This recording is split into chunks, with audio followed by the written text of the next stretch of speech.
Hello guys, mayong buntag. So, nandito ko karon guys, no, kunting silip lang ganyan no, sa aking ginagawa ngayong araw. So, ito yung costume.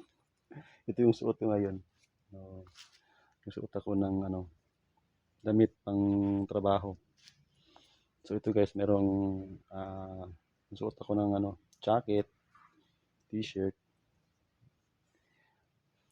Yan guys. So, kailangan magsuot talaga ng itong kasuotan para proteksyon din sa katawan namin. At ito yung farm guys. No. Yan guys, sa farm na tinatrabahoan ko. Ayan guys. No, nandito ako sa loob sa farm. Ayan guys. Ayan guys. Bye-bye.